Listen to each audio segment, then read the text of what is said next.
Welcome back to the Upper Tier Podcast, the football podcast we bring you each and every hour on the Dynamo Podcast Network. Head over to YouTube, smash that subscribe and bell notification button.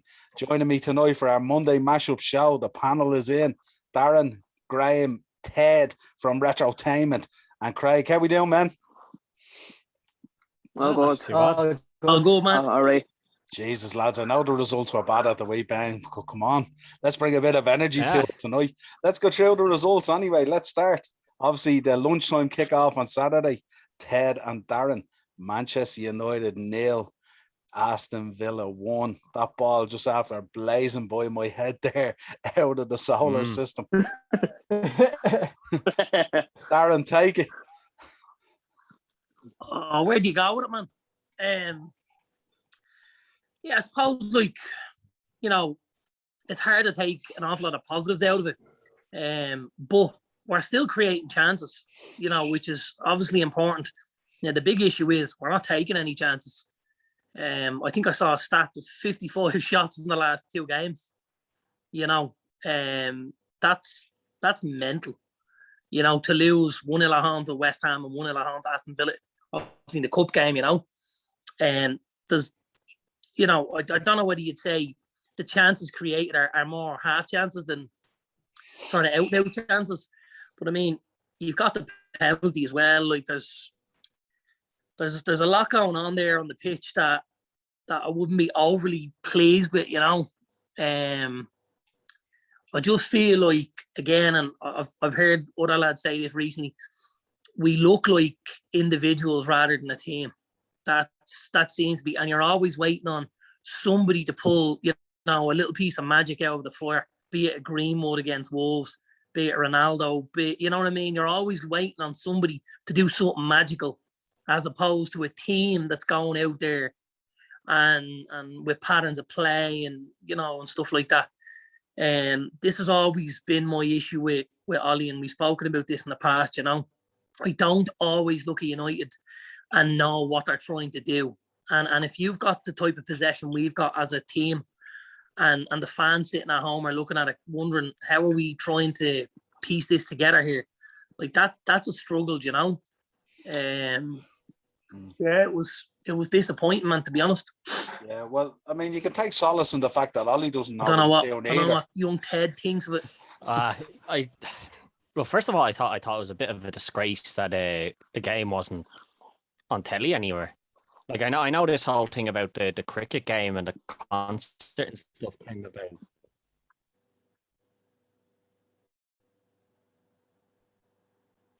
Not Niall cut out for anyone else there, or no? Yeah, just go ahead. Sorry, yeah, You're no, right. it was annoying that it wasn't on telly. Like it was just kind of I know the cricket game came around, but you think they would have sold the rights off to somebody if they weren't going to be able to show it or something, Bit mental to just not have the game on telly. But watching it, like the first half wasn't too bad. As Darren said, we created chances. The problem is, I think coming out of that first half, we had 11 shots, but only 1 on target. And I think that speaks volumes. Like what's going on here? Like people can blame Ole for, certain tactical decisions, but if you're out there creating 11 chances, he's doing something tactically right for us to be creating 11 chances. But if the boys can't hit the target, what more can he be doing? Like it's those boys need to be taking some responsibility on hitting the target with those chances that are being created.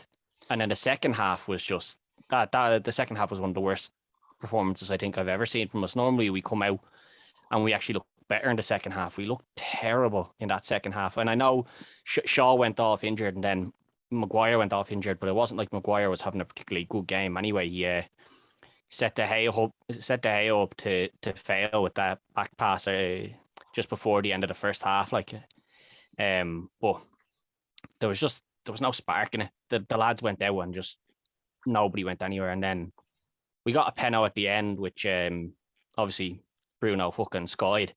He didn't look confident. It wasn't his normal way of taking penalties or anything. So I don't really know what was up with him, because he's taken a lot of heavy pressure penalties in the past. I don't know what happened there, but we didn't deserve the win.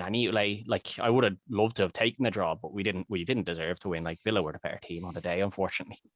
I think with Bruno as well, I mean, he's been on the receiving end of a lot of criticism lately as well, hasn't he? He hasn't been playing that well. But I seen a good commentary there the other day where they turned around and said that Villa in the second half looked like the home team. People were pinching themselves and asking themselves, was this Villa Park or was it Old Trafford? And they also made the commentary as well that, as Darren touched on, United are relying on a lot of moments, these moments that create goals, as opposed to proper build-up play and passages of play leading to scores and goals and chances and stuff like that.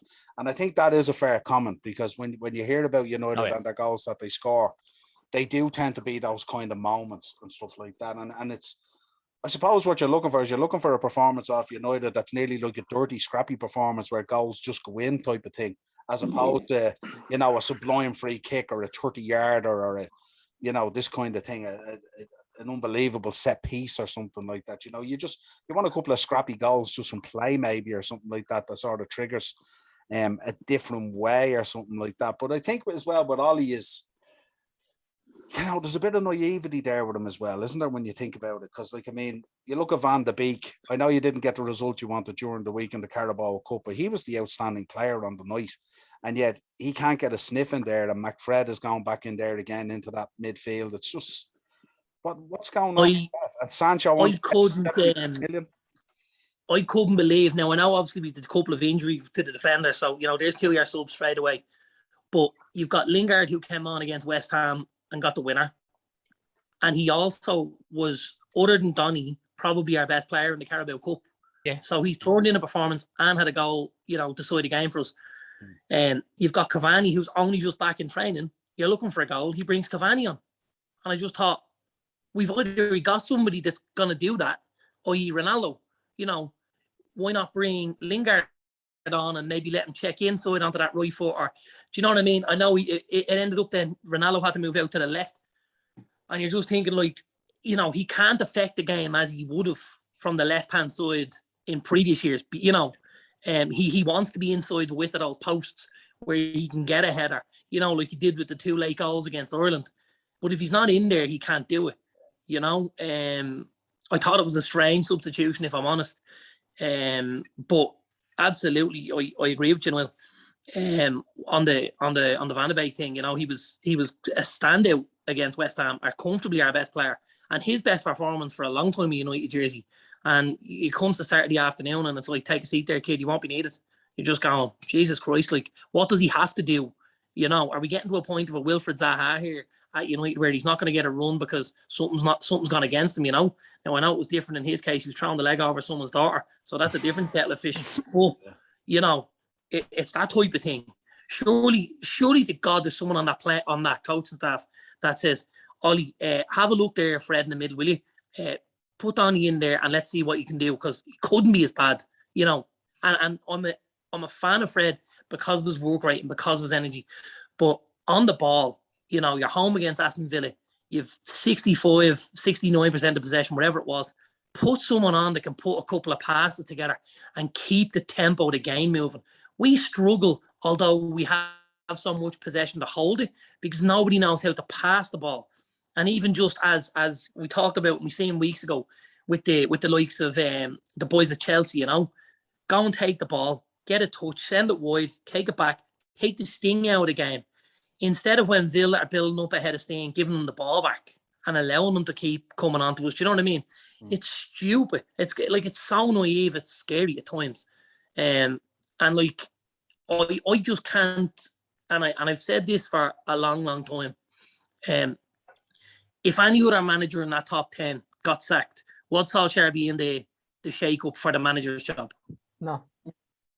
Not on your Nelly, right? So why is he in charge of, you know, for my money, the biggest club in the world? Do you think that's the part I don't get? Do you think he transitioned? He transitioned us through a period, you know. But for me, he's plateaued now, and that's where we'll stay until Ollie maybe, you know, steps aside and somebody else comes in, and it might not necessarily need to be a big name, but it's got to be someone that tactically knows how to play games and can be, you know, tactically astute and good with substitutions and all of these things that go into making a top manager and a top coach, as opposed to just, you know, a guy that's at the top of the club, you know. Yeah. Go ahead there, Craig. You want to come in? Yeah, Darren and Ted, do you think that if Van de Beek would come in, he would give Bruno a new lease of life with his technical ability and his passing on the ball, that Bruno would be more, comfortable and be able to receive the ball into a feet a lot more? Because Donny's very technically gifted and he has that range of passing as well. Do you think maybe that would give Bruno a bit of confidence as well, receiving the balls in and probably any area of the midfield?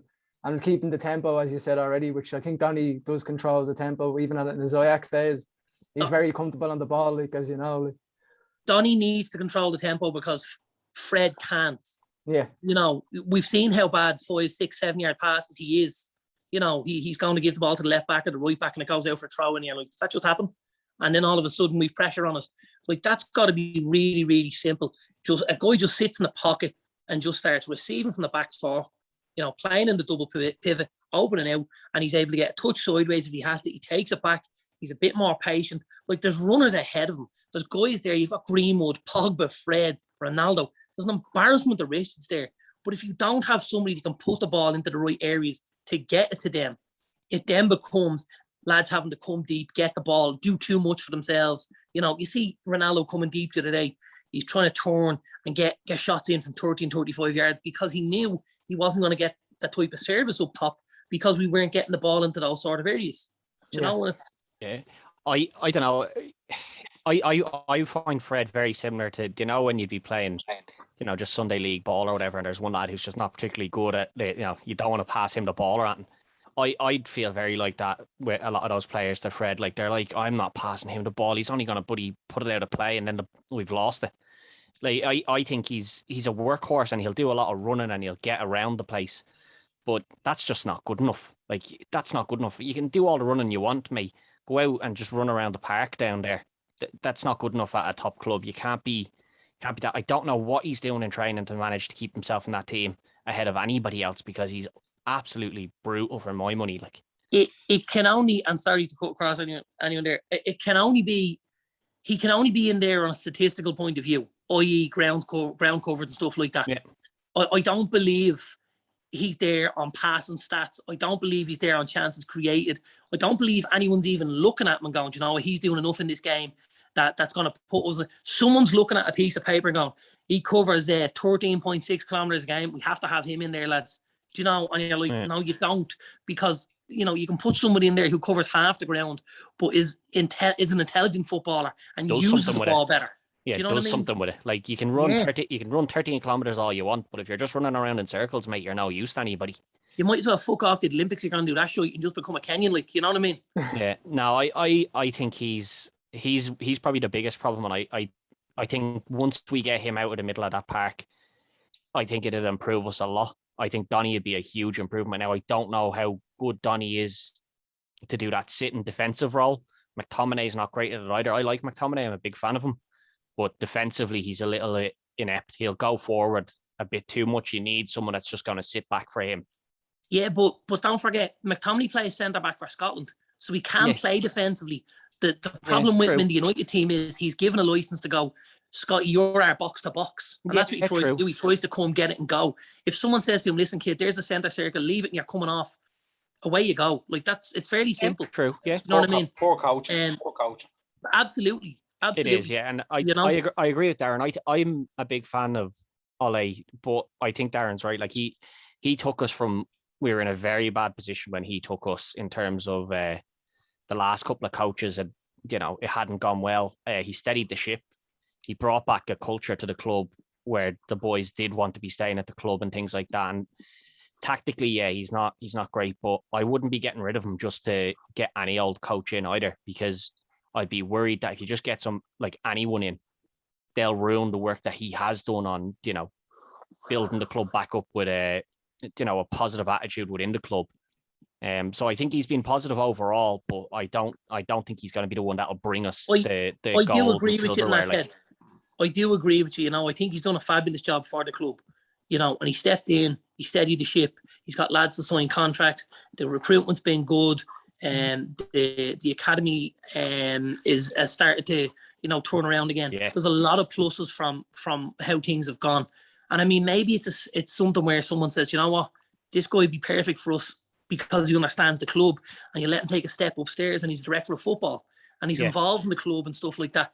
But to coach the team, you need to have ideas, and you need to have track record of being able to, get teams to play a certain style and brand of football.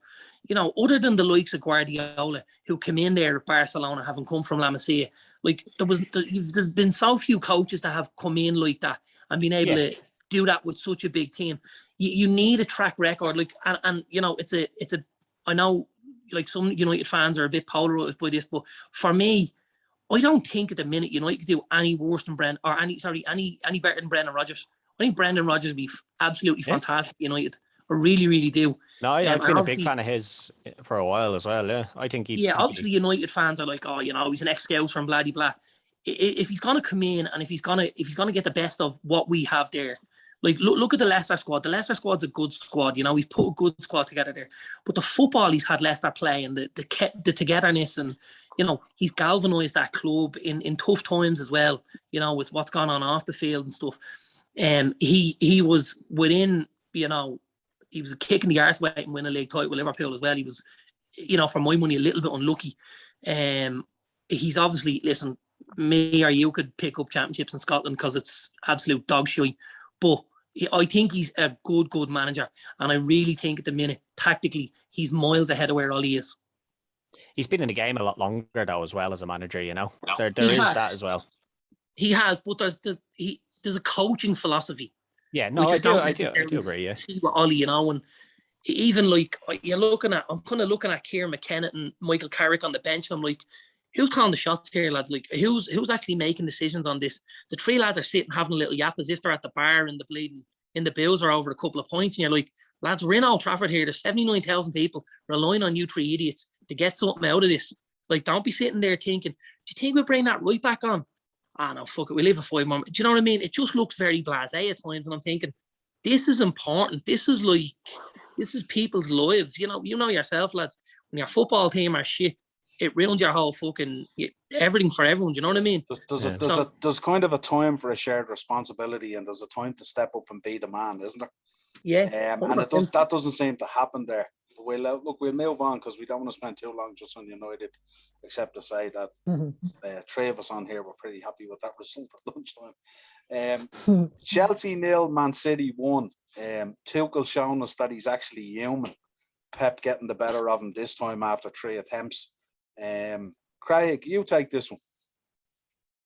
Yeah, to be honest, I think I was a bit, blindsided. I kind of thought it'd be Tuchel maybe taking Pep's number again. Obviously, City haven't been in the best form, and Chelsea have been steamrolling people like ourselves, and United have been getting the results as well.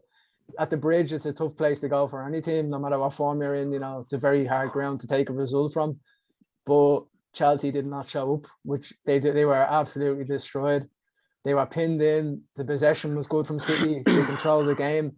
I think he got it wrong. As much as I admire Tuchel, I think playing Werner was the wrong choice from the start. I think he sacrificed his formula for the sake of him, as in, the three behind Lukaku, which why fix something if it's not broken? There has to come a time, and I know, Niall, how you feel on the Werner situation. There has to come a time where you just kind of say, don't play people for the sake of playing them, or maybe his pace will get in behind, but he kind of felt like a third wheel, I thought, in the game. I don't think he helped Lukaku either. And the thing what's happening with Lukaku as well is he's trying to find him instead of being that selfishness in front of goal. It looks like he's trying to, fuck this, I better try and get him in, try and get him a goal. Fuck that. You need to be absolutely ruthless. And Lukaku, I think, was trying to get his head up and see where he was instead of, going in for a goal, linking up with Mount. I wouldn't be the biggest Gabriel Jesus fan. Just my opinion on him. Just my opinion. But at the end of the day, goals do win you games. And I know you touched on about the Villa look like at home at Old Trafford. I thought it looked like the Etihad, and Chelsea were just basic Chelsea. Yeah, well, bar the fact that it was did full, have fans. Bar the fact that it was full.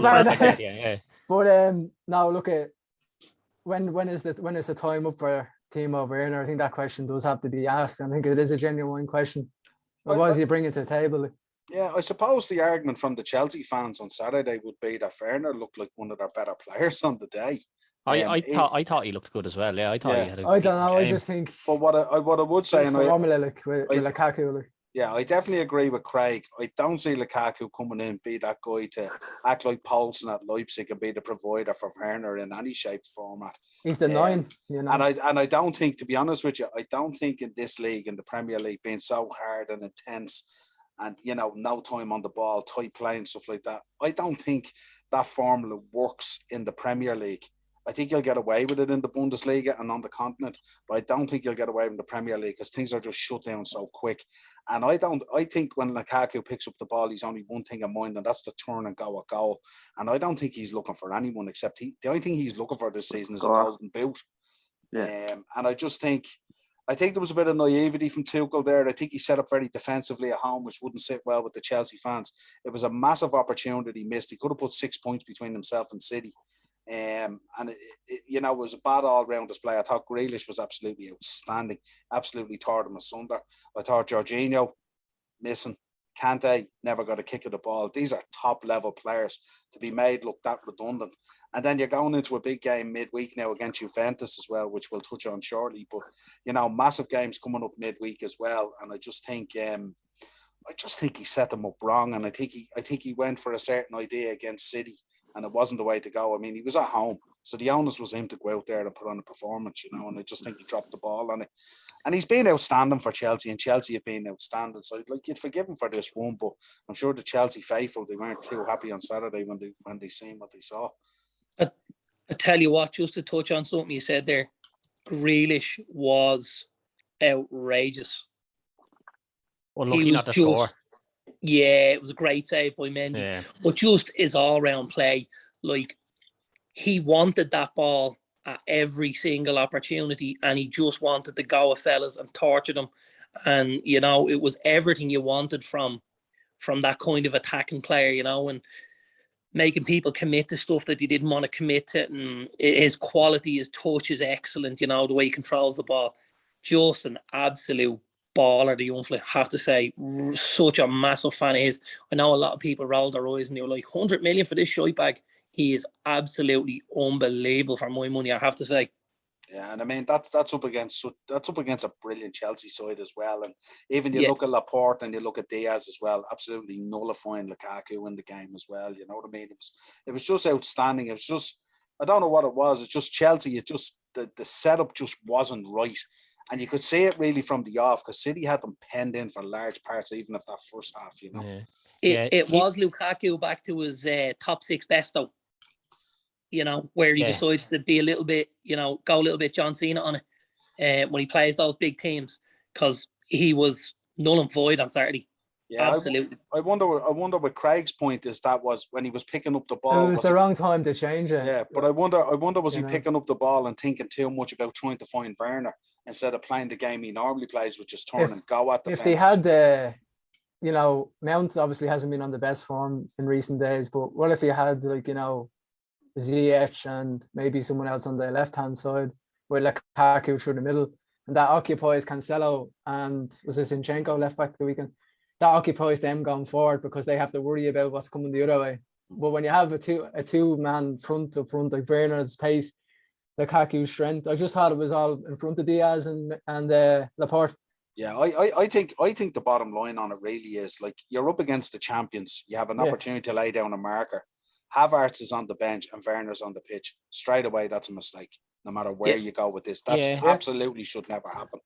It probably shouldn't. I thought Werner, there was a few times though that, like, you seen Werner pick up the ball and he'd go running up the pitch, and you'd see him look up and there was just nobody around him, and you're just kind of looking at the rest of that midfield going, where's the rest of this Chelsea midfield? Why is the only person up in that box when Werner's ran over to up to cross that ball in? The only person there is Lukaku. You can't just have one man in the box trying to header against the 4 or 5 City players defending it. But where was that Chelsea midfield? Where were they? But isn't part of the problem, Ted, the fact that Werner's the man on the ball crossing it in, where he should be the man receiving it? Yeah, possibly. But if he's got the ball and he's going up there, why are that Chelsea midfield not pushing up? You know, I know.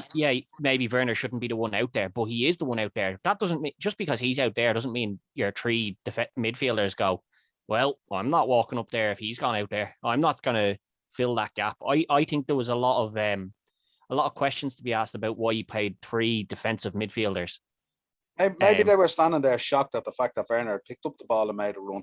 Yeah, maybe, but I thought Werner did have a decent game overall. But yeah, he probably should have had the likes of Havertz and he wouldn't cross a road though. Like the final ball is absolutely poison. Like we've just mentioned it about Fred. Like if he wants to be an Olympic sprinter, off you go, pal. You know, you'll struggle in the finals, but other than that, you might get yourself into a final. Like when he gets the ball at his feet, his first touch is gick. Absolutely kick. Like the last one I seen him touch that bad was Larry Murphy, right? And he gets the ball and you're just thinking, okay, Lukaku's a big target, lads.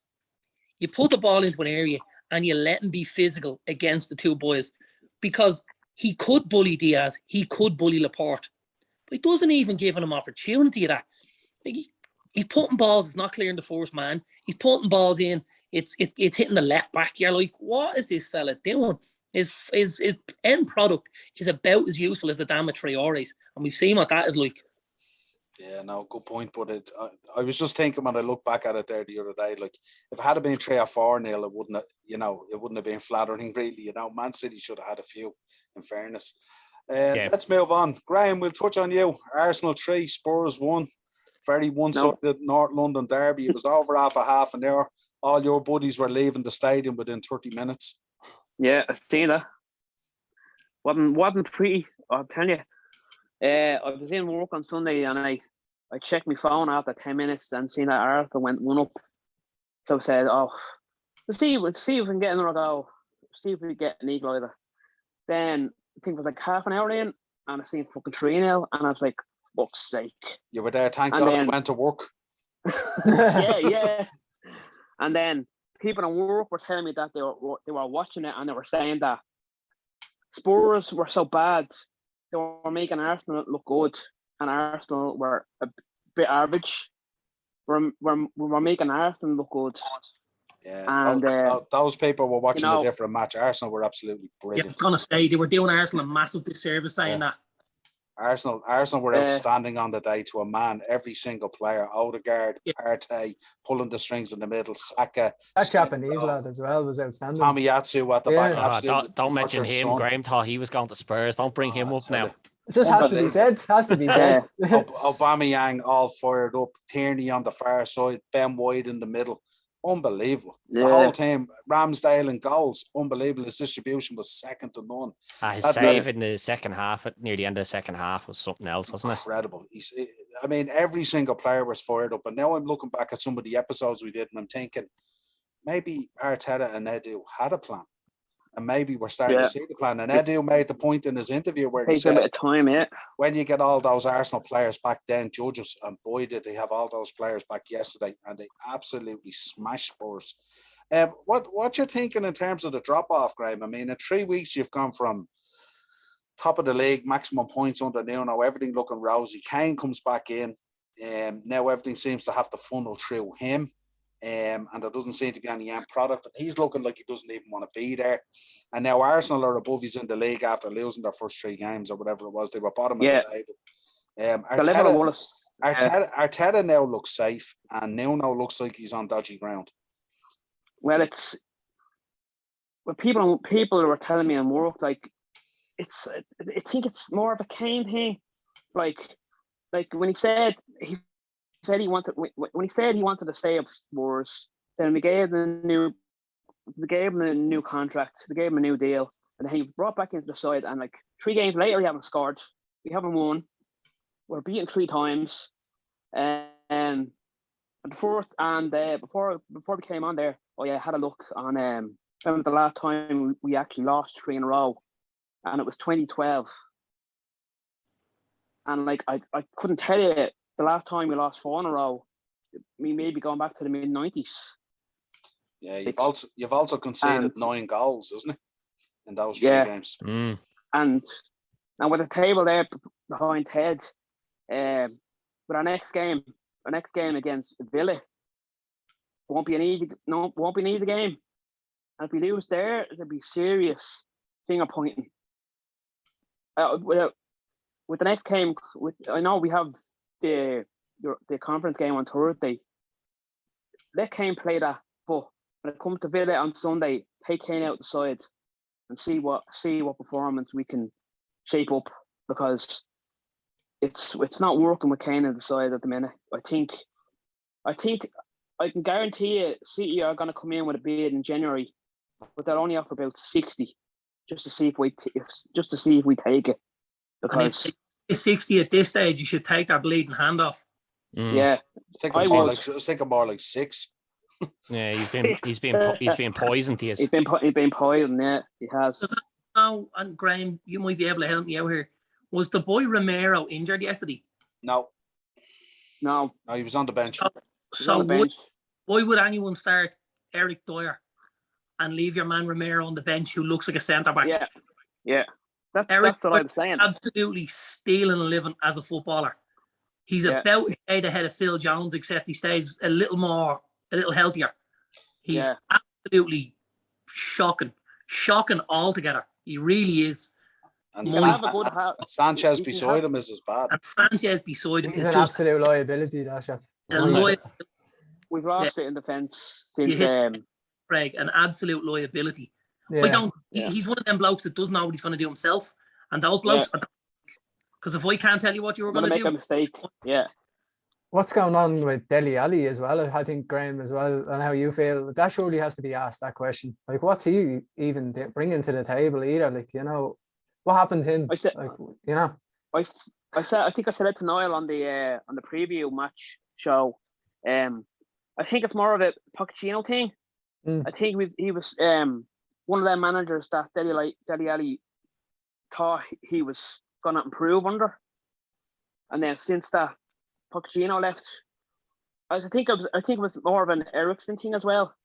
So when Eriksen left, I think Dele Alli and Eriksen got on well. I think that was another effect. But when Pochettino left, it was like he's deflated him. I'll tell you exactly what's wrong with Dele Alli. Yeah, the contract, is it? No, nothing to do with the contract. Shy. Maurizio Pochettino would have put his arm around him and absolute babied him to get any sort of feeling out of him. When Mourinho came in, he told him, "Listen, kid, you're the worst trainer I've ever seen in my life. Get your finger in the hole and start doing something." And now Nuno's telling him the exact same thing. Kid, you want to start fucking doing something. And he doesn't like it. He can't accept the criticism. He's a bleeding snowflake. His missus getting the heave-ho because he was playing too much Fortnite. That tells you enough about the bloke. She looked like a fucking supermodel, and she chopped him off because he was playing bleeding Fortnite. Get out of here, pal, will you? You're getting paid 200 grand a week playing for one of the biggest football clubs in England, and you can't put a tackle in, you can't put a shift in. You're up all night playing computer games. Get a fucking grip of yourself, pal, will you? Have a look in the mirror, boy. Well, looking at him at the moment, it looks like he's only barely playing every fortnight anyway. So we'll move on from that. We'll leave it at that, Graham. We don't want to torture you too much, We'll wait till you hit the bottom three. Wait till next Monday when we lose again. Yeah. Next Monday we lose again. You're in danger of losing your spot, Graham, if you get relegated. We don't cover the championship. Well, we'll do a championships. We'll do a championship show next year. Yeah, we'll do a separate episode for that. The Wednesday match. Craig, Brentford 3, Liverpool 3. Fuck's sake! I know you don't want to relive this. We've covered this. No, we'll do it because Graham's had to get his one out of the way, and the lads have gotten theirs. Yeah. Okay. I'll say how it is. When the results obviously happened at lunchtime, I was buzzing. Not gonna lie, who wouldn't be? Because I felt that bit, more excited and a bit up for the game that we could get a result. I knew it wasn't going to be easy. We touched on that in the preview, but we didn't get off the coach. Let's just say how it is. We showed them a lot of respect. They showed us zero, and then rightfully so that they do. They could have been playing anyone. It could have been City away. It could have been Chelsea. It could have been, doesn't matter. They just went onto the pitch and said, thanks for, showing us a bit of respect, but we're giving you absolutely nothing back. They were dogged. They were aggressive. Thomas Frank, we're very big admirer of him. The Pinnock goal, it baffles me how that even got across. You said yourself, absolute shell shocked. We've been solid as a unit. We've been in good gear of creating chances, and our ferocity going forward has been, really good. And we're only at the start of the season.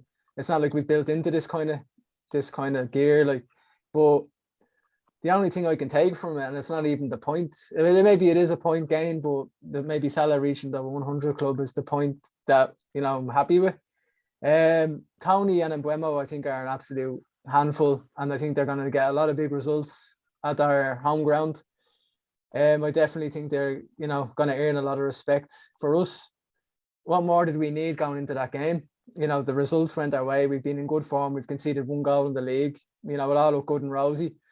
Even if you're having an off day, no disrespect to Brentford, you should be able to get the job done, in my opinion. Similar to what Darren said and what Ted was talking about, Bobby Firmino comes back from injury, comes on. Minamino and Origi did themselves a good service during the week. Got fuck all. When I'll say how it is. I wouldn't be either of them. I wasn't keen on either of them to stay and be really part of the setup because I didn't feel that they were. But the truth is they are here and they are trying when they get into the team. If you don't give them the minutes when they perform during the week and they might come on and nick us the winner, why have them there? When he brings Firmino on, he's been in and out of form, comes back from injury, and he's more keen on giving him minutes. Yeah, I think the naivety of Klopp, I was looking at it. I mean, Mane was playing and he did absolutely nothing in the game. So why not bring Origi on and change it up? But I was also thinking about the fact that we went 3-2 up with about 8 minutes to go or 10 minutes to go. Yeah. And I was thinking, just bring on another defender, put 5 at the back and shore it up and bit of game management. And didn't seem an appetite for that. Robbo wasn't really in the game, didn't bring Tsimikas on, could have changed that. So many changes that he could have made. But just felt like either he didn't want to or wanted to save the players or whatever it was. But I just think, we had the lead twice and we threw it away. And I just think a lot of it was a bit of naivety from Klopp. And I think naivety is the sort of message that's sent through the whole weekend in the Premier League. I mean, we've seen it with Tuchel, we've seen it with Ollie, we've seen it with Klopp, we've seen it with Nuno, we've seen it with so many managers this weekend where it's just that naivety of understanding game management and what needs to be done when you're in the 90 minutes. Not beforehand and not after. But when you're in the 90 minutes, that bit of courage to make a decision, take a player off he's not performing and change it up and go and do something different if it's not working for you. And a lot of the top managers this weekend certainly didn't do it, which was very disappointing. Sure, he changed his mind. I think you and Dean were spot on. Curtis, he's at the grabbing a goal, a lethal strike. Why not leave him? Why not change it? What a strike. What a banger. And for me and Niall, especially, it's great to see our midfielder contributing to goals, which is nice outside of the front three. We needed that. And that shouldn't be something that we should have to kind of hope for. Midfield should be contributing to goals and assists anyway. Trent, defensively, again, I think question marks has to be said. The back line, Alisson as well, prone to that one game or the odd game where it's just, we said it now during the game, is he coming or going for it? We half committed and then he went back. Yeah, I've seen a lot of heat from Trent, and I know Darren has spoke about this a number of times. He actually spoke about it on the Premier League preview, the naivety of Trent in terms of defending. But I think if you go back and you actually look at this game, if you look at how Trent was pushing and how he exposed Liverpool, surely they got Matip has to cover there. Matip provided no cover. Naturally, yeah. He left Trent really exposed at times and stuff that. And basic football in there is if your right back or your left back is pushing forward, surely the God you push out and you create some of that cover. You know what I mean? And there was none of that there. And I just thought that was a bit disappointing as well. And I know people went in hard on Trent, but if you look at Matip's movement as well, at times he was at fault there for not helping out and covering. You know what I mean? So, but look, it is what it is. I know we've strong views on Trent. Go ahead, Darren. Yeah. It'll be interesting to see, not on Trent actually, it'd be interesting to see if more sides decide to do that against Liverpool. And that's what go with the 2 up front. Because before the game kind of started, the lads on Sky kind of had called it out, and they'd spoken about, they said, we'll be interested to see how the Liverpool backline having 2 up front, because usually, you're going with a central striker and lads wide of him. They said, the 2 boys do play as a more out and out front too, where both centre backs have to mark. So, and they'll have a man to pick up each. And they kind of called that Liverpool might have a bit of trouble and in the back line on Saturday before kickoff. So if that's been noticed or been noted by anyone in the league, will they then, if United come to play, we're playing News in a couple of weeks. Does Solskjaer, if he's been doing his homework, does he decide to go in with Cavani and Ronaldo up front? couple of boys on the wings getting balls in the box and keep it tight in the middle. You know what I mean? Just to mix things up a little bit, because if we go up with Ronaldo against the two boys and the likes of Greenwood and Sancho on the wings, I wouldn't be overly confident that we're going to get the type of return that we'll need to win the game, you know. So I think that the opportunity to maybe play the two lads up front, Cavani and Ronaldo, as some sort of a tandem. Or again, it falls into the box. Greenwood and Ronaldo up front and Sancho and Rashford on the wings. Yeah, even. they went with that front four. I think Greenwood on the wing, just because I think if you're playing Liverpool and you manage to get them turned like that, you want somebody like Cavani and Ronaldo who can head the ball, so that when you do get balls from the outside, from the Greenwoods, from the Wan-Bissakas, from the Rashford and from the Shaws, that you've got guys that can go and attack the ball. I've been watching United for a long time, and we've been lumping the ball in the box, and we've no one to head the ball. Yeah, true. Other than when playing. Whereas now we've got two genuine threats, you know, with header. So I think that would be a great idea for us in a couple of weeks' time if we went up 2v2 against you at the back and tried to see, you know, if he's as good as you actually say he's there, you know. Yeah, they had Henry and Canos, and then they had Mbeumo and Tony as well. So they had wing, and then they had two central strikers as a pair as well as the two, which is a good point. That I get what you're saying. Yeah. For your front, going forward though with Liverpool, I think the last 2 or 3 weeks now, Niall, and I know he has scored in a couple of games, but Mane has been very questionable. And you've brought it up a couple of weeks now on your review, like your post-match reviews and your player ratings. Mane has not been the player that he used to be. I don't know what it is with him, but it's like he's just forgotten how to play or something. Yeah, it's a confidence thing with him. I mean, he went through a lot last season as well. If you think about last season as well, he was way off the boil as well. And I think what's happening is, I think Klopp is trying to stick with him to boost his confidence, to get him back in there again. But I think there comes a time when you have to look at that and you have to turn around and go, right, Origi, get out there and warm up or something like that. You know what I mean? Like you can't stick with it forever and you're not getting that and back off it. You know what I mean? And it's just, you notice with him as well. We covered it a couple of weeks ago. I think it was in the Palace game. I think he scored, and he just turned and banged one in, as opposed to overthinking of it and taking extra touches. And he's trying to. Was Leeds? Was it Leeds? Sorry, it was Leeds. Sorry, yeah. But I just think with Mane, he's a confidence type player, and his confidence was shot last season as well. I mean, he came out himself and he said that he had mental health issues last season, and it really got him the COVID thing and the no fans and everything and all that kind of thing. Yeah. But I think Klopp is trying to get him to play back into confidence again. But I mean, I wouldn't be surprised tomorrow night now, like if Klopp brings the changes against Porto. I'd be very surprised if he doesn't change it up again. Because he is starting to do a lot more rotation. And he has a higher expectation now of goals coming from all around the park as opposed to just the front three. So I wouldn't be surprised at all if Origi was in there tomorrow night, or if Jota was out there and Bobby up the middle, or some sort of combination of those 3 or 4. Maybe even Minamino's put himself in the window maybe for a position or something like that. So I think Klopp will make changes, and I think it'd be no harm. Having said that, I spoke to Darren earlier. We were talking on the Shankly sessions, and he said that maybe it's a case of playing Mane, and if he was to bang in 1 or 2 tomorrow, his confidence would be through the roof then for the City game. So it's hard to know. It's a fine balance in terms of how you manage these players. Darren touched on it about how Dele Alli would need an arm around them and stuff like that and all. Mane is kind of like that a little bit as well. I think he needs a little bit of that kind of I don't know what it is. He seems to be in the shadow of Salah all the time as well, you know what I mean? And it's as if those two have this running kind of thing going all the time. Who's trying to better who type of thing. I think this season Salah's been less selfish and he's tried to play him in a lot of times and stuff like that. And Mane also. At times when they should be actually pulling the trigger and not trying to play each other in. But I just think that's the way Klopp tends to manage things. He's not normally as ruthless as we expect he should be. But it remains to be seen. Tomorrow night will be an interesting lineup without a shadow of a doubt. But I just thought with Brentford it was more in-game sort of naivety rather than anything else. You know what I mean? And I think it is a tough place to go, and a lot of teams will drop points there. There's no doubt about it. I mean, Thomas Frank, he has them playing really good football and playing within themselves. And as Craig said, they don't give a shit about anyone else. They're going to play their type of football, and it'll either come off for them at times or it won't. And it's encouraging to see from a promoted side that they want to come up and play their game and see how successful they can be. So good luck to them.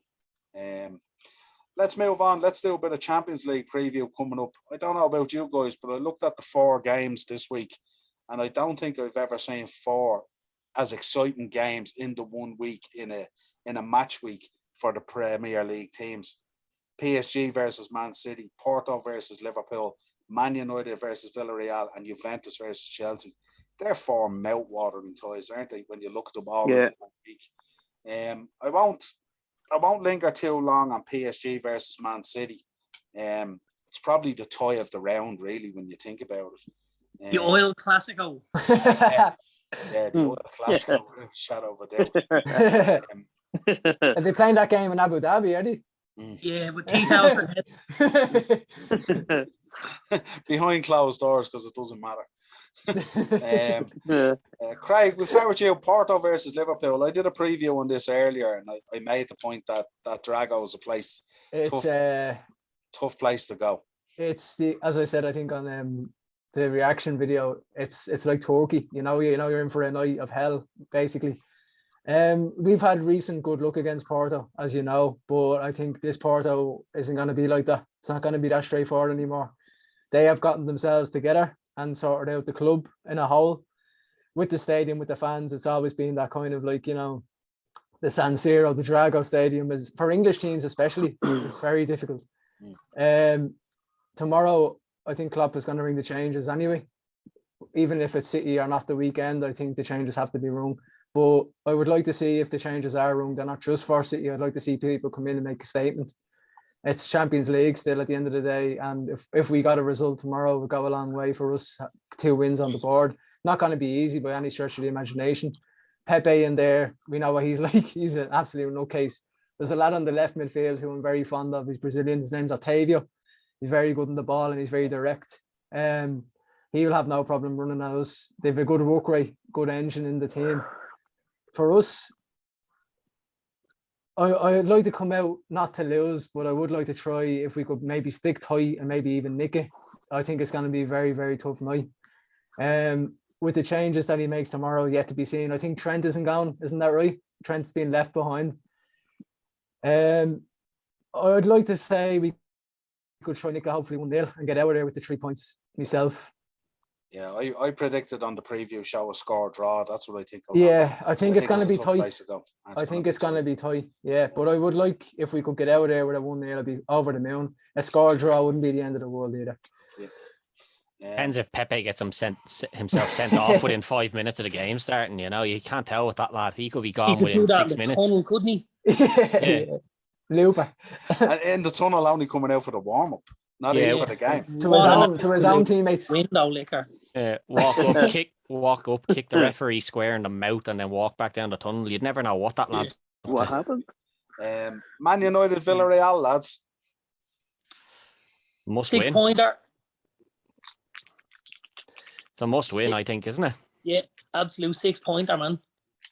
If we don't win tomorrow night at home, we're looking at Thursday night football square in the face again. Yeah. You couldn't have foreseen us going out and losing to the to Jimmy Savile's boys over there in Switzerland. Yeah. And now we're back with our arch nemesis. Villarreal. Never mind them. Home of the 0-0 draw. We haven't scored a goal against Villarreal in like 4 Champions League games. We've been 4-0 all draws. So yeah, I'm not looking forward to tomorrow night or Wednesday night, if I'm honest, man. I'd love to say we'd open up a can of whoop ass on them and put 2 or 3 past them, but I just don't see it happening. And I think we'll probably be without Harry as well, which means we're going to get a look at Victor Lindelof playing next to Rafael Varane, and depending on how quickly Shaw recovers as well, we might be without Shaw. So there's a few changes in that back line, but we need goals. We need goals on Wednesday night now. Hopefully, Ronaldo can. He loves the Champions League, and hopefully he can get 2 or 3 and make things comfortable. But I don't think it's going to be an easy night. I think we'll squeak it by 1. I'll say 3-2 United. 3-2 United. Ted. Yeah. Guys, I'd be similar to Darren in that I don't think we'll keep a clean sheet, but I don't think it'll be 3-2. I think maybe 2-1 or something is probably the way. I don't see us going out and dominating these. We haven't haven't looked like we'll be dominating anybody since we battered Leeds around. And I don't know how much of an accomplishment it is to batter Leeds around anymore, because Everyone's doing it. they look like they're walking out to ask for everyone to batter them. Like even there in the Premier, like even there this weekend, like West Ham, it's 1-1. Just hold on, lads. Nah, fuck everyone forward and see what happens. So that's what happens. You lose 2-1. So I don't know about Villarreal are coming into that game with a 0-0 draw at the Bernabeu, which will do a lot for that confidence as well, I'm sure. Yeah, exactly. You know? We're what, three on the trot now. And they've kept their team together, which I think is very good for Emery, as in they've kept the core. We're not. We're 2 on the trot. We beat West Ham in the league game. Three on the trot. Yeah. Craig just dropped that draw at the Bernabeu, and Darren looked away and went, "Oh shit!" I didn't even realize, like he didn't even realize. Like, oh, good lord! It's just like we've created 55 chances in 2 games, and the boys have just come back from 0-0 at the Bernabeu. Great. Yeah. Yeah, no, we really need the win, but this is not the game you want to be going into in this group needing the win. You'd rather play one of the other 2 teams thinking you need the win than Villarreal. We already did though, we lost. I know, yeah, but you know what I mean? Like, yeah, if you were given the option at the start, any of those 3 teams that you had to get the win against now, it wouldn't be them you'd be picking. You'd imagine De Gea be up for it because he knows on Wednesday he doesn't have to take a penalty at least, so he'd be all right, like, you know. Yeah. He might if Bruno keeps taking it like fucking the last one. No, the other slickster be ripping the ball out of his hand. I don't see him taking another penalty for a few weeks anyway, that's for sure. In terms of, I mean, you mentioned there, Darren, it's a 6-pointer and you could be staring down the barrel of Thursday night football. Devil's advocate, if you drop into Thursday night football with the signings you've made, he has to go, doesn't he? He has to go.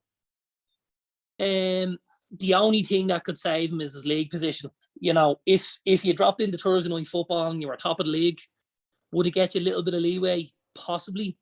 But other than that, like if you dropped into Thursday night football and you're 4th or 5th, yeah, good night. Turn off the lights on your way out, kid, there, will you? But remember what we spoke about before, Darren, that if you do drop into Thursday night football, how it affects your Sunday and your Monday night football. Absolutely, yeah. You're playing Sunday afternoon or Monday evening, which means you're playing catch up on a lot of teams then, you know. Yeah. And plus you've got the rigors of the travel. Because I mean, most of the teams left in those Thursday night games are playing from in the far flung east, you know what I mean? You're going to Russia or Turkey or some shithole country in the middle of nowhere, you know. And you're trying to convince Varane and Ronaldo to get on the jet. Yeah, absolutely. Come on over. Yeah. It's been a while since those boys played Thursday night football, unless it's a training match. Either sides in the car park. Yeah, absolutely. But interesting, yeah. But you reckon United maybe by the odd goal? Yeah, I think so. I think we'll win it by 1. Yeah, I think we'll just get over the line. Then we'll round it out, Craig. Juventus versus Chelsea. Yeah, Jesus, Juventus have had a horrid start to the season, haven't they? Like they were down in 18th and they've conceded goals and they've been scoring as well. They won 3-2 the weekend, I think, against Samp. They're winning and conceding, not like Juventus, which is very strange, you know. Conceding 2s and, you know, losing. Napoli gave them a hiding as well. Napoli look absolutely solid in their own right. Chelsea coming off probably a strange result for them because they've been absolutely solid. That goes for saying, including the game against Man City. Going into that, I thought they were going to get the result, Chelsea, being honest, you know. This is a very strange one, isn't it? About how to call it in a European tie, because will Juventus get a bit of momentum now that they've actually ground out a result 3-2? Will Chelsea have something now? They only bet Zenit 1-0, you know, in Europe, which at home, that was surely a shoe-in to be at least 3 or 4. I think I'd -2. Couldn't believe it. They only scraped away at 1-0. I just can't see Juventus keeping them out though. As you know, Juventus, an old Italian side, usually are solid from the back up and very, very hard to break down, but they've been leaking goals left, right and centre. Like they really have. They're relying on Dybala. They're relying on Morata, which is God help anyone who's relying on him. I think Tuchel will be absolutely livid with the performance and result and the setup, and I think he won't hang about on that, and I think he'll want to get that sorted and rectified ASAP. I think Chelsea will beat them, but I think it could be a long night for Juventus. Do you know that? I really do. I don't see this going 3-2 or anything like it. I think 3-1 Chelsea, to be honest. I think they might nick a goal, Juventus, but I think Chelsea are going to have way too much of them. No disrespect to the likes of Sampdoria and the other teams in the league, but they've been putting twos in that past Juventus. You know what I mean? It has to be said, it has to be looked at. You lost Ronaldo. You lost Ronaldo. It goes to show how impactful he is. You know what I mean? Well, I mean, I suppose with him there last year as well, they didn't exactly set the world alight either. No. They came good in the end and just about scraped in there. Just about got in. Like Napoli were a goal off. But it's a massive collapse from Juventus, really, isn't it? As a European superpower, really, to think that you'd be thinking Chelsea going there with a comfortable 3-1, 3-0 win, maybe, you know. And, you know, it's never easy travelling to Turin. Tough place to go. Another cauldron of a place to go, you know. Their recruitment has been shocking over the last few years. It's been like Barcelona. It's been absolute dog shit. Absolutely dreadful. Really, really has.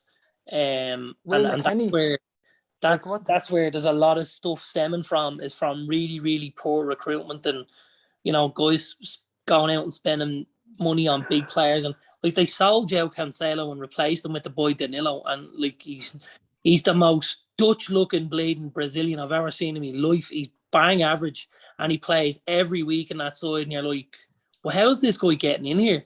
Like, he couldn't get a game for City, and they didn't defend very well.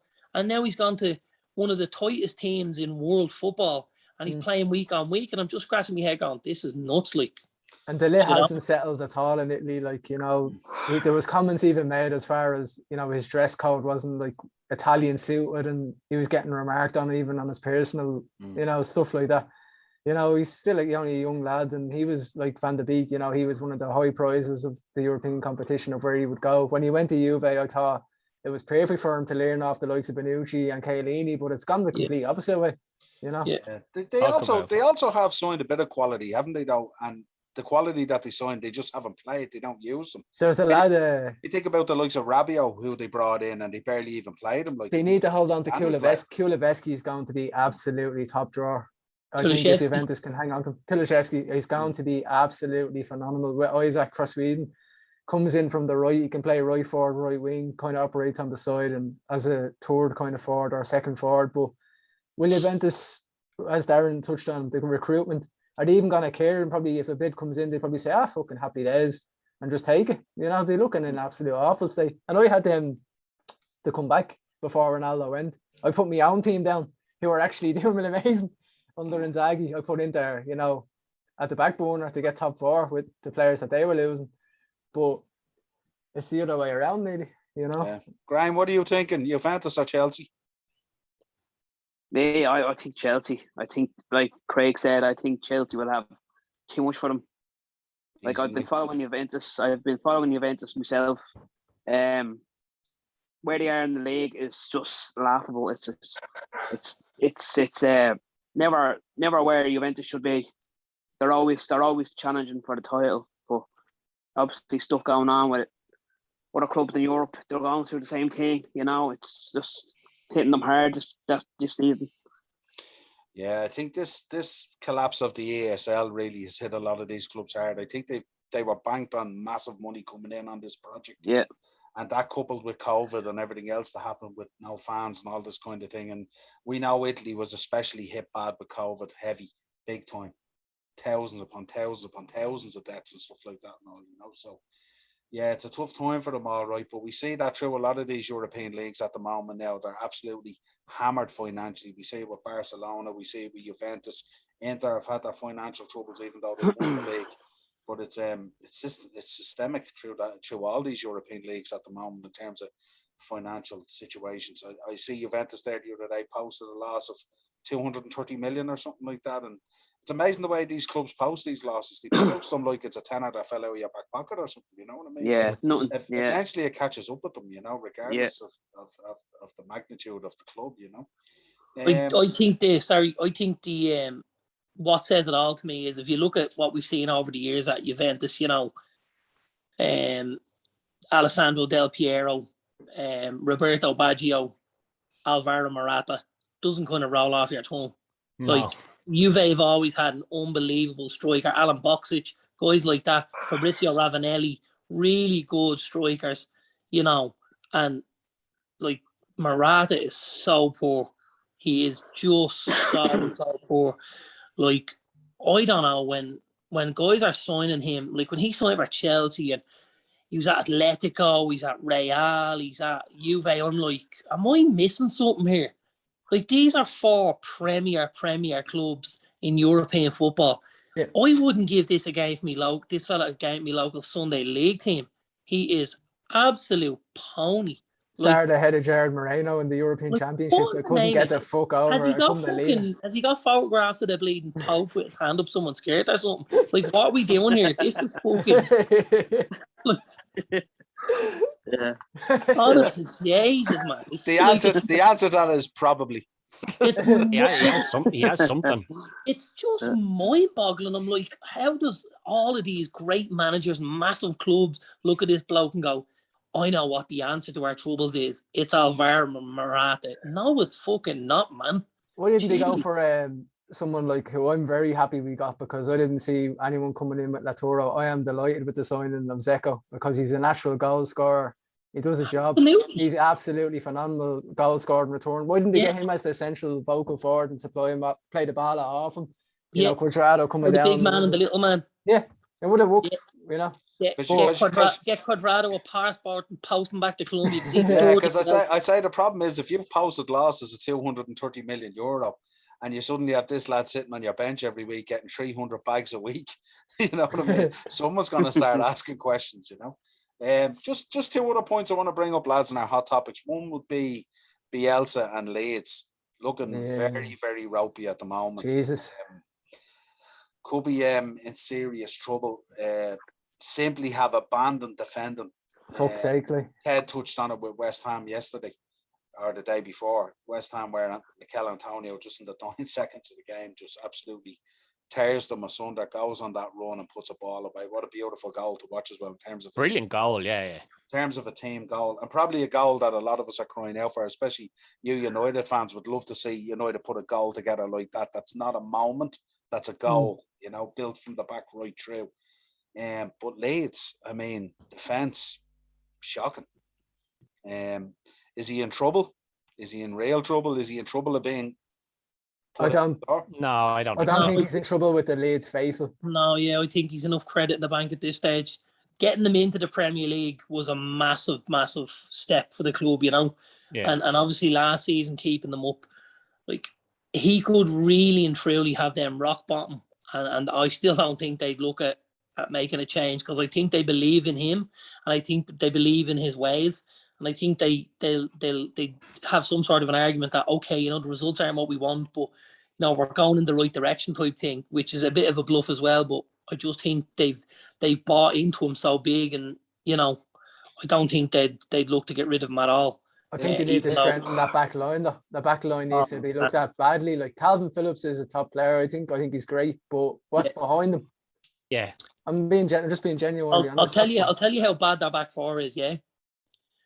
Boy and Eric Boy would improve them massively, yeah. And that'll tell you how bad they are. You know what I mean? Like, yeah, I think part of it is that, like, in terms of like actually just watching them, what an entertaining side to watch. Yeah, you know? yeah. So like that's where the Leeds fans would be coming at. They'd be from a neutral point of view, obviously, Ted. Not if you're a Leeds fan. No, but like if you're a Leeds fan, you know, that's the argument. You're going, oh, well, we're going in the right direction. Like, we're attacking well, we're doing all this, and that's true. Attacking wise, is a real good to watch. But if you can't defend, you can't win. Like, if you don't have a spine in your team, you're never going to end up winning those games. Like, you're going to end up conceding to things. I don't even like. Other than Phillips, like once you get past Phillips, you're kind of sorted, aren't you, really? And he's in the centre of the park. And that doesn't bode well for you. I suppose my concern is they go into most games knowing they need to score 2 or 3. That's true. Get over the line. And that's a real worry. That's true. Especially when Bamford needs 15 chances to score 1. Yeah. And the fact that you know that defence is going to concede nearly every game. Yeah. Every game. They brought in only Dan James, really, though, didn't they? They didn't. And I've got to say, they completed the signing of your man from City, didn't they? They actually signed them rather than just having them on Jack loan. Harrison, yeah, and they brought in Harrison. Yeah, I just kind of had him on there. Like, Junior Firpo, left back, Barca, yeah. Well, I have to say, you know, if anyone's doing themselves, a little bit of justice at the minute, I think the keeper's doing all right for me, I have to say. Yeah, he's all right. Yeah, There's a lot of shots coming in on him. There's a lot of shots coming in on him. He's a busy boy, but he's a young goalkeeper. He commands the box pretty well. He's a decent shot stopper. He distributes the ball well. I think he's doing well for them, I have to say. And I think without him, you could see an awful lot more goals going in. Reminds you of like Henderson, Sheffield United, that kind of last kind of brick wall you have to put up, doesn't it? Yeah, I think they'll have enough to be okay, but I think they need to just get points on the board really quick. But I think if you have a chance like the other day in that game to take a point away, shore it up and see the game out, bit of game management. Don't be going gung-ho. It's a bit silly, a bit naive. So, but they can't wait for Leeds and Brentford. Oh yeah, Jesus! Yeah, absolutely. 15-goal thriller. Yeah. Oh my God. I suppose the other one I want to bring up is the flip side of this. David Moyes at West Ham, who's doing an absolutely outstanding job. Superb. Outstanding. And I just think they're looking like a real shoe-in now for the European spot, aren't they? Yeah. Again. Top nearly, 6. Nearly again. They have the Europa. They were denied last year, aren't they? They have that conference during the conference, I think. I take a lot of stick on the United forums. Ted will probably vouch for this. I think he got hard done by United. I really, really do. Moyes, I think he'd a really poor window when he came in, and obviously was able to maybe get Fellaini in the door, but he was looking at the likes of Fabregas and Bale, and he was looking at these actual footballers who could improve us, and the window didn't go his way, and then the January the same kind of thing, But from a managerial point of view and from a tactical point of view, if you look at what he's achieving with a far inferior squad than Ollie is achieving with a far superior squad, it's a no-brainer who's the better manager here. Yeah, I think Moyes is a weird one because he came into a team and he did come into a bad team. Like Ferguson left him in the pan, Yeah. I know, and people always say, yeah, well, Fergie won with that squad. Yeah, but when you're the best manager, you can win with a squad like that. You can't hand it off to somebody else and go, well, I won with it, so you should be able to as well. But I think Moyes has a level, and I think this is his level. A team that's nobody's expecting to be winning at, and you're not expected to be winning the league or at. The likes of Everton as well. When he was at Everton, people thought he was a very good manager, and I think it's very similar to West Ham here. If he went off to a Chelsea or a City or a Liverpool and he was being expected to be winning these games and expected to be winning the league and things like that, I think you'd see him crumble under the pressure again. I think United was just too big a job for him. I think he needs that sort of that little kind of scapegoat there to say, well, we're only West Ham, we're only Everton. I think he needs that behind him so that he has the confidence to go and do what he can do. I don't think he's a bad manager, but I don't think a top club is ever going to be for him. I think this sort of 5th, 6th place, on the fringes, I think that's where he'll always be, and it's where what do you think about where he needs to be. If he got the time at United to put his own stamp on things, like his own identity on the club? Do you not think that would have changed anything at all? No, I don't think he can handle that sort of pressure. I honestly think that I think he doesn't believe in himself enough to do that. I think he needs that little something behind them to say, like, we're not a top 6 club like West Ham are the top 6 club. Nobody would be saying that. So he has that behind them. If they finish 7th or 8th, well, were you expecting them to finish that much higher than that? No. Same with Everton. So when he does, it's an achievement. But with United and those other clubs like that, it's not an achievement. That's a failure. And I think he worries too much about that. And I just don't think he has it in him to be a top manager. If you look at West Ham, though, they were playing like antiseptic football for a long periods of time, and he's literally transformed that club, I think, into a football inside. I think he's a good manager. I think he just needs that something behind him that says, if I do fail, he needs that safety net there that says, if I do fail, I won't be crucified for it. Because if West Ham finish 6th or 7th this season, nobody's going to be saying that he failed. Nobody.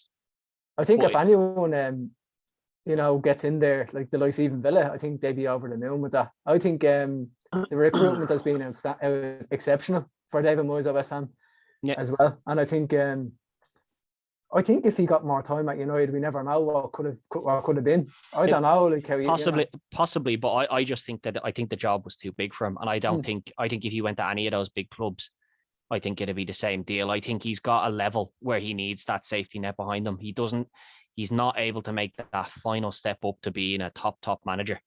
And he needs that little safety net behind him that says, if I come 7th or 8th, no one will say I've done badly.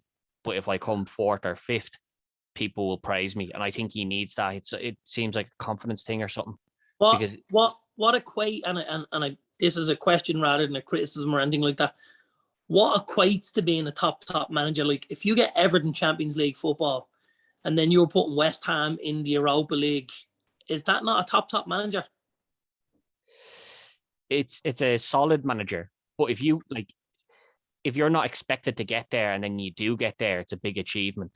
But if you need to have that safety net to have the confidence to go and do that, that stops you being a top manager. You know, like I don't think he could do that with a top club. I don't think he could go and win a league. If you gave him City now, I don't think he'd go and win a league. I think he'd panic. I think he'd shit the bed. And I think that's what happened with United. Do you think Solskjaer would have West Ham where they are? No, I don't.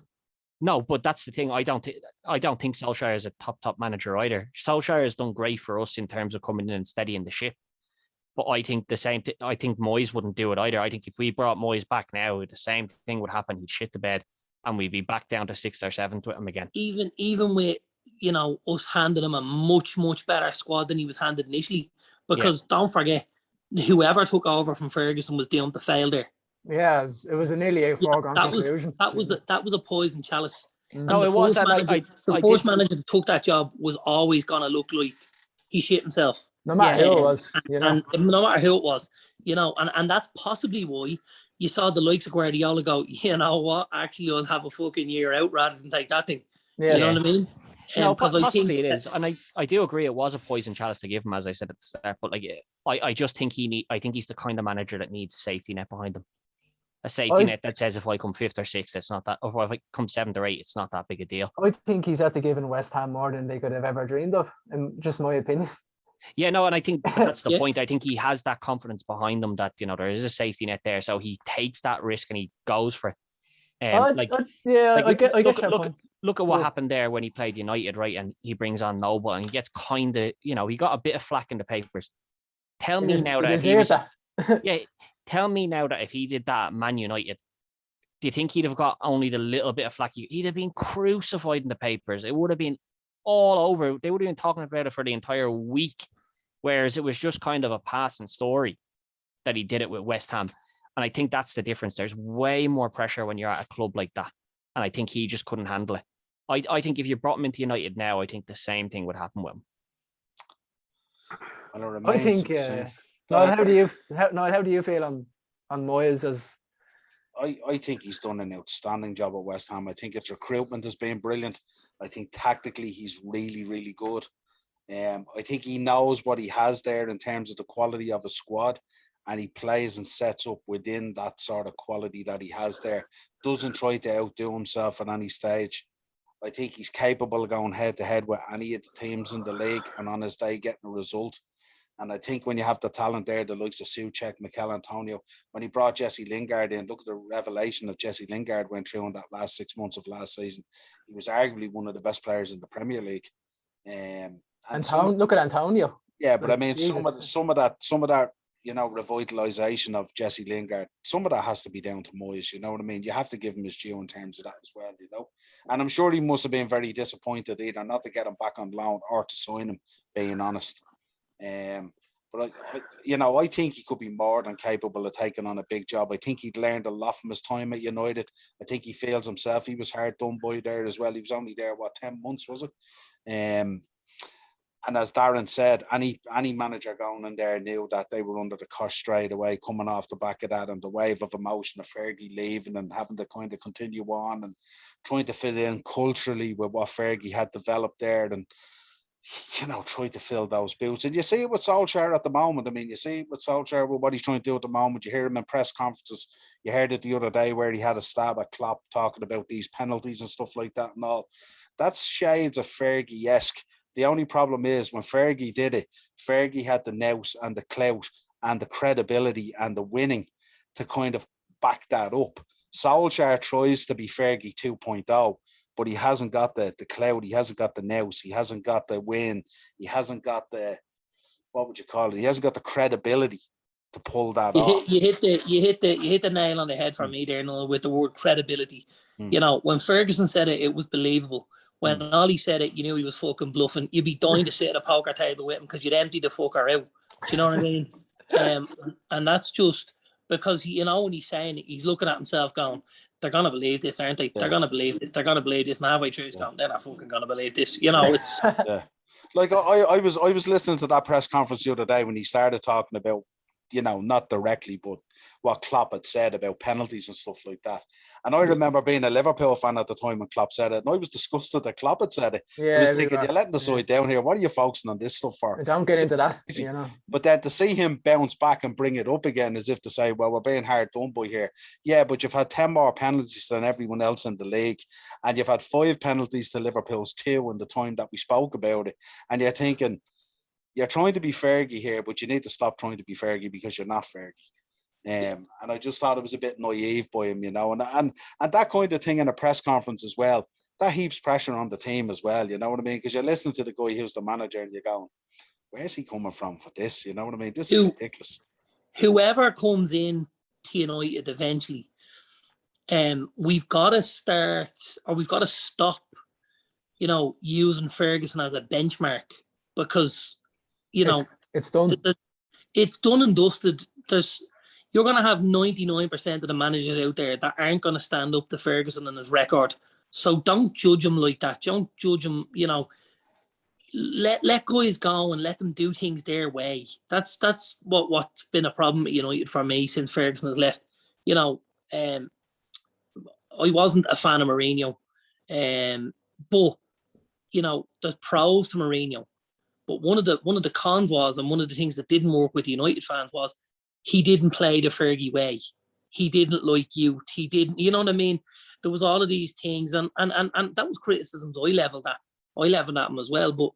But you know, he was a proven winner, Mourinho, and he did bring trophies to the club. And you know, with maybe a bit more backing at certain times, because the timing of things is crucial. He asked for that centre back, you know, and he said, "Listen, get me a centre back, and I can go close with this here," you know, and we didn't back him. And he went in and ultimately he didn't have the centre-back. And, you know, you can't be a defensive unit without the main bleeding part of it being a centre-back. Do you know what I mean? We go and spend 80 million on Maguire the next season. All of a sudden we start looking a bit more solid and you're thinking, we've done that under Jose. We'd have had a bleeding chance here. And that's from somebody who didn't like Jose. I wasn't a Jose fan. I'm still not a Jose fan. But even, you know, when there was times when under Van Gaal, you thought, all right, things are going well.